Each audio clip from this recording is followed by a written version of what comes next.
Sirat Parashat Vayishlach. Dans la paracha, Yaakov, il va voir Esav et il lui dit: j'ai habité avec Lavan pendant tant d'années, j'ai accompli les mitzvot et j'ai eu beaucoup de richesses, j'ai eu des bœufs et des ânes. Et le verset Vaïli Shor Vachamor, Vachamor et des ânes, les commentateurs ils disent ça c'est l'âne de Mashiach. Quel rapport? Pourquoi tu fais allusion à Mashiach avec un âne? On aurait pu faire allusion à Mashiach à quelque chose de plus élevé, de plus noble. Surtout qu'on sait qu'en plus, la Gemara, il y a un avis qui dit que, comme c'est écrit, si les ministres sont méritants, Mashiach il arrivera sur des nuages.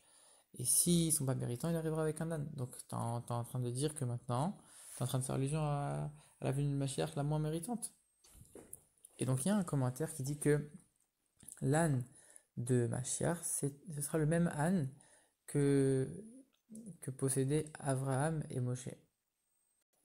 Et c'est quoi le rapport qu'il y a entre les trois? C'est qu'Abraham Avinu, il a, il a commencé le premier millénaire de Torah, parce que c'est lui qui a commencé à dévoiler la divinité, etc. Donc il a commencé le premier millénaire de Torah, donc le troisième millénaire de la création du monde. Ensuite, Moshe Rabbeinu, c'est lui qui a reçu la Torah. Et donc, avec cette âne-là, c'était pour aller dans le désert pour pouvoir recevoir la Torah. Et Mashiach, lui, il va dévoiler la profondeur de la Torah, la complétude de la Torah, si on peut dire. Mais on voit quand même une chose, c'est que chacun des trois, ils ont utilisé l'âne de manière très différente. Avraham Avinu, il a utilisé l'âne uniquement pour transporter ses affaires. Il a transporté le bois, il a transporté le couteau pour la Kedah, etc. Il a transporté toutes ses affaires. Mais lui et son fils, ils n'étaient pas du tout sur l'âne. Moshe Rabbeinu, lui, il a transporté ses enfants et sa femme, mais lui, il marchait devant l'âne. Et enfin, Mashiach, lui-même, il va chevaucher l'âne. Donc, c'est l'explication du Baal Shem Tov qu'en vérité, l'âne, Chamor, ça peut se lire aussi Chomer, la matière. Et donc, toujours le Baal Shem Tov, il vient rappeler l'importance de la matière, l'importance du corps, de ne pas briser le corps, etc. Que l'âne, il faut l'aider sous sa charge, c'est-à-dire qu'il faut aider le corps à faire la Torah et les mitzvot, et il ne faut pas briser le corps, etc. Donc ici, c'est la même chose, on est en train de montrer l'importance et la valeur de la matérialité, l'importance et la valeur des choses matérielles. Pourquoi? Parce qu'en vérité, à quoi sert un âne?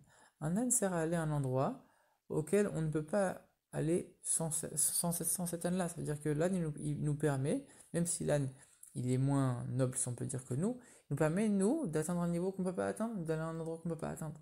De la même manière, on a dit l'âne, c'est Chamor, c'est Chomer, la matière. La matérialité, le corps, il permet à la Neshama d'atteindre un niveau qu'elle n'aurait jamais atteint toute seule. C'est exactement le même parallèle. Et ça, c'est ce qu'on dit Veraf Tevoat Bekoar Shor. Les grandes récoltes, c'est uniquement par la force d'un bœuf, c'est uniquement par la force d'un animal. Donc, des fois, on a besoin d'avoir recours à des choses qui sont peut-être moins élevées, moins raffinées, mais au final, ces choses-là nous permettent d'avancer et d'aller beaucoup plus loin. Donc pour la Neshama, c'est exactement la même chose. Le corps, il va travailler les choses du monde, il va les transformer en spiritualité, il va travailler dans les choses du monde, il va les raffiner, il va les élever, il va faire le maximum de choses dans cette matérialité pour essayer de l'élever. Et l'âme, sans le corps, elle n'aurait jamais pu faire ça puisque l'âme, elle n'est pas matérielle. Et donc du coup, entre Abraham Avinu, Moshe et Mashiach, on voit les différences qu'il y a eu au fil du temps. Comme on sait, on a toujours expliqué que la différence entre avant et après Matan Torah, c'était qu'avant Matan Torah, le matériel et le spirituel étaient complètement séparés. Il n'y avait pas de lien. Et quand on faisait une mitzvah, c'est d'ailleurs la paracha de la semaine dernière, quand Yaakov il faisait la mitzvah des tefilin, il les faisait avec les bâtons.